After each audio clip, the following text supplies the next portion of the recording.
ভাবনা thought for the society সভায় উপস্থিত সকল সুধীজনের উদ্দেশ্যে জানাই অনেক শুভেচ্ছা ও অভিনন্দন।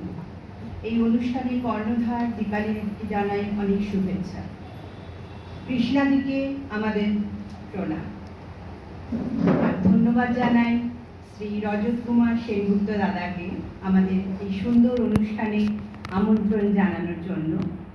আমরা ত্রয়ী শ্রী অলোক মুখোপাধ্যায় পরিচালিত শ্রুতি অঙ্গন পরিবারের সদস্য। মহানায়ক স্মরণে আজ আমাদের নিবেদন, আছে দুঃখ, আছে মৃত্যু, বিরহ দহন লাগে। আমার সহযোগী বন্ধুরা হলেন চৈতালি সরকার, অঞ্জনা মণ্ডল এবং আমি রত্না হাইত। যে সকল কবিদের কবিতা নির্বাচিত অংশ নিয়ে এই আবৃত্তি আলেখ্য তারা হলেন রবীন্দ্রনাথ ঠাকুর, অচিন্ত কুমার সেনগুপ্ত, নীরেন্দ্রনাথ চক্রবর্তী, সুজান মিঠি এবং বিদিশা ঘোষ। কোন সে পুরুষোত্তম যার কৃপায় তুমি আজ পুরুষোত্তম? রূপে গুণে বয়নে নয়নে চলনে জাগরণে শিল্প নৈপুণ্যে বাক্য লাবণ্যে সমস্ত মুদ্রায় চেষ্টায় প্রকাশে বিলাসে তুমি আজ লোককান্ত সকলের রূপ রতন। তুমি কি জানো কার করুণার তুমি উচ্ছ্বলিত প্রতিচ্ছবি? কোন মাধুর্য সাম্রাজ্যের তুমি একচ্ছত্র সম্রাট?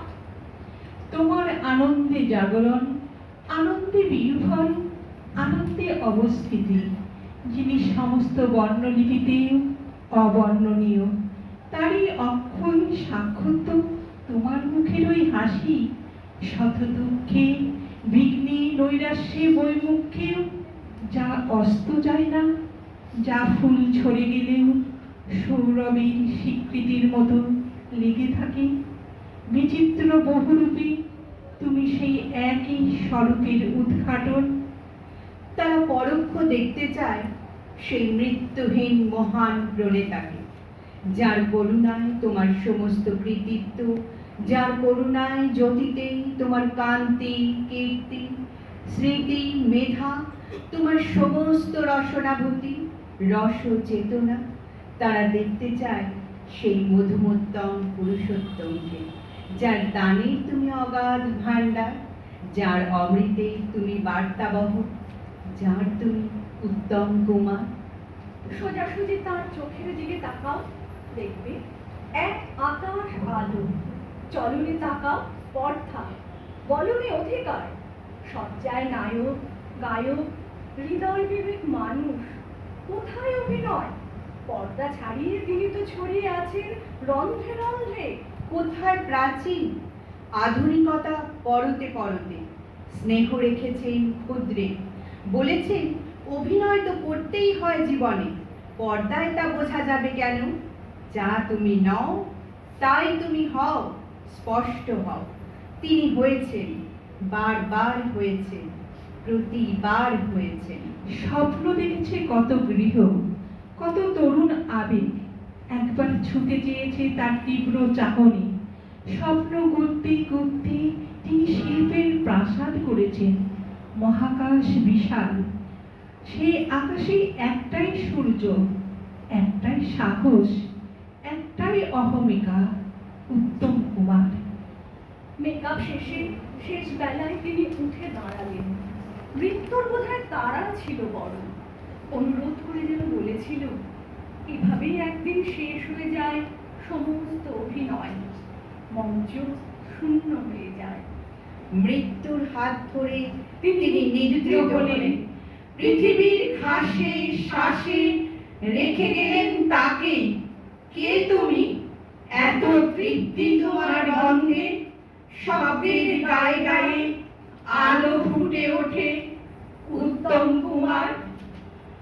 যখন পড়িবে না মোহরি পায়ের চিহ্ন এই বাটি, পাইব না মোহরি খেয়াতরি এই ঘাটে, চুকিয়ে দেব বেচা কেনা, মিটিয়ে দেব লেনা দেনা, বন্ধ হবে আনাগোনা এই হাটে। আমায় তখন নাইবা মনে রাখলে, তারারে পানে চেয়ে চেয়ে নাইবা আমায় ডাকলে। যখন জমবে ধুলা তানপুরাটার তার গোলায়, কাঁটালতা উঠবে ঘরের দ্বার গোলায়, ফুলের বাগান ঘন ঘাসে পড়বে সজ্জা বনবাসে, শ্যাওলায় সে ঘিরবে দিঘি ধার গোলা। আমায় তখন নাইবা মনে রাখলে, তারার পানে চেয়ে চেয়ে নাইবা আমায় ডাকলে। তখন এমনি করে বাজবে বাঁশি এই নাটে, কাটবে গদিন যেমন আজও দিন কাটে। ঘাটে ঘাটে খেয়ার তরি এমনি সেদিন উঠবে ভরি, চড়বে গরু খেলবে রাখাল ওই মাঠে। আমায় তখন নাই বা মনে রাখলে, তারার পানে চেয়ে চেয়ে নাই বা আমায় ডাকলে। তখন কে বলে গো সেই প্রভাতে নেই আমি, সকলে খেলায় করিবে খেলা এই আমি। নতুন আমি ডাকিবে মোরে, বাঁধবে নতুন বাহুর ডোরে, আসবো যাব চিরকালের সেই আমি। আমায় তখন নাই বা মনে রাখলে, তারার পানে চেয়ে চেয়ে নাই বা আমায় ডাকলে। নিতান্তই ক্লান্ত লোকটা, শুধু ছোট্ট একটা ঘরের কাঙাল। দক্ষিণের জানলা দিয়ে ধুধু অফুরন্ত মাঠ দেখবে, আর পশ্চিমের জানলা দিয়ে লাল সূর্য ডোবা সন্ধ্যার বাহার। নিতান্তই ক্লান্ত লোকটা, শুধু ছোট্ট একটা ঘরের কাঙাল। নিতান্তই শান্ত লোকটা,